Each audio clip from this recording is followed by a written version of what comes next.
Assalamu alaikum. I want to say a few words. And these are the words that we need to remember. One is history. We are living in a land that Columbus came to.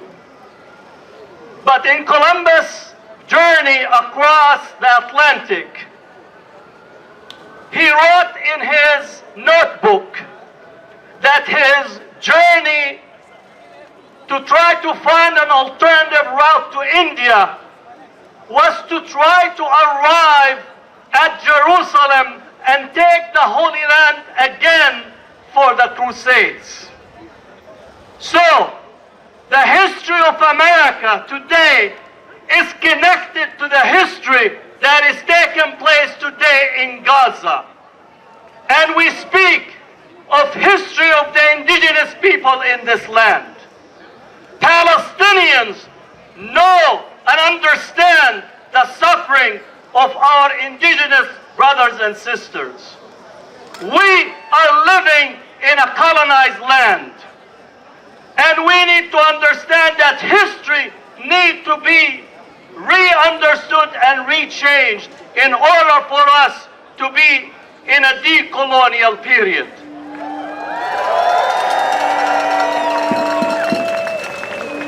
Second part of history, we are living in a land that caused the genocide of the indigenous people to bring the enslaved black brothers and sisters in the hulls of ships as cargo.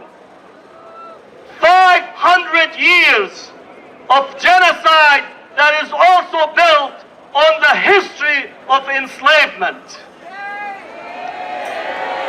And I know some people trying to fish in the dirty water of history by trying to pit the genocide in Gaza by the hope and aspiration of our black brothers and sisters in this land. We need to say, no, we are committed to black liberation as much as we are committed to Palestinian liberation. We were there at the time of black liberation in South Africa, the last settler colony to fall in Africa, and we will witness the last settler colony to end in Asia, in Palestine. And I know it is difficult to hope and aspire for change when an elephant is sitting on top of you. But we need to hope and aspire for a different world and a new world. People need to be reminded about history. Martin Luther King said, the three evils of society are racism, materialism, and militarism. These three evils of society did not take a break when Martin Luther King was killed. These three evils of society did not take a break when Malcolm X was killed. These three evils of society did not take a break or go on vacation when Frank Hampton was killed in Chicago. They're still with us today, and they're living, surviving, and continue to make the living hell of the people's lives a living hell on a daily basis. So that is history that we need to be aware of. Second, complicity. Have you noticed that the Democratic Party is trying to fudge a language? We feel empathy with the Palestinian suffering. We want to address the humanitarian care needs of the Palestinians. This is complicity that is dressed up in hypocrisy, masquerading as empathy for the Palestinians. If you care about a Palestinian life, if you care about the children that have been massacred, if you care about the women, the pregnant women, the single women, the mothers, the sisters, the daughters, if you care about them, if you have an ounce of legitimacy, you will stop sending the weapons, the bombs, the intelligence, the surveillance to the Israelis. Rhetoric in the moments of genocide is not sufficient. Rhetoric at the time of genocide is not enough. Rhetoric to just get votes in the ballot box is not sufficient. So, we said to the Democratic Party, if you want the votes of the Arabs, Muslims, Palestinians, progressive Jews, and their allies, you need to have an arms embargo on Israel today.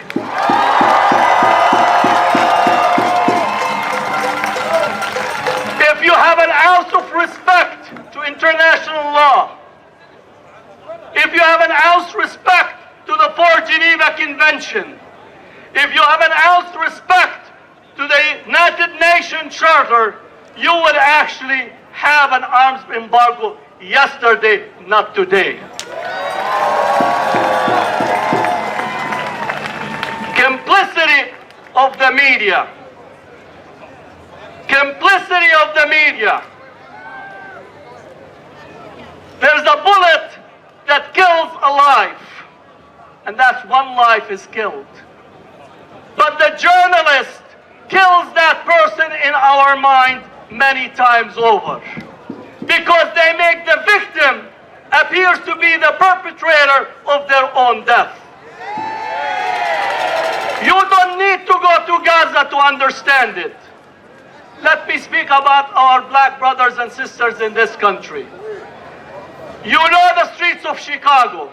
You know the streets of New York. You know the streets of Detroit. You know the streets of Oakland and LA.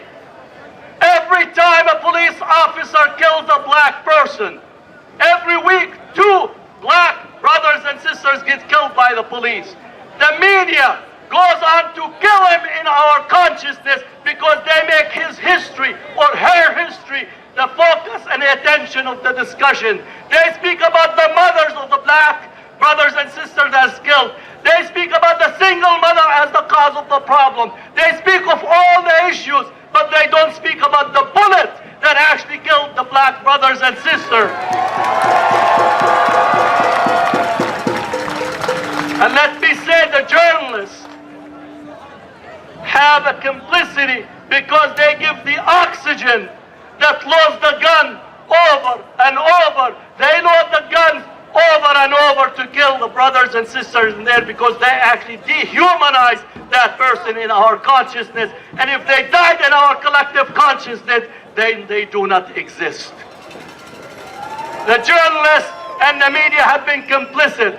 165 Palestinian journalists have been killed, and total silence.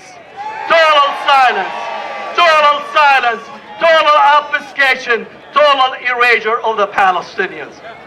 We need to hold the journalists accountable and responsible for the erasure at the moment of genocide.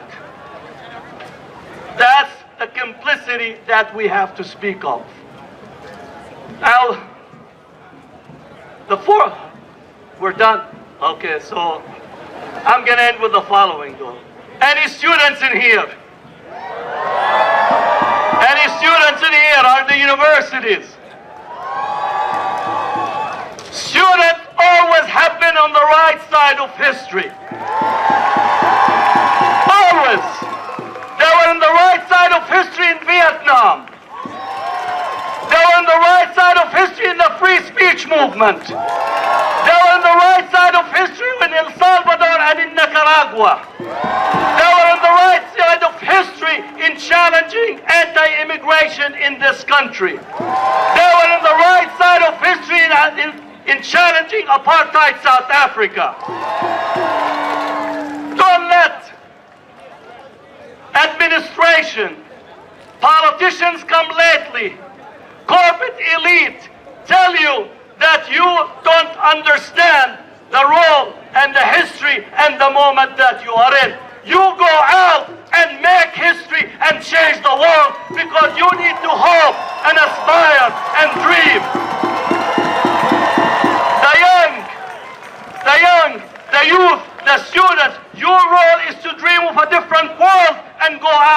intellectualize it. Politicians want you to lock yourself in their own past.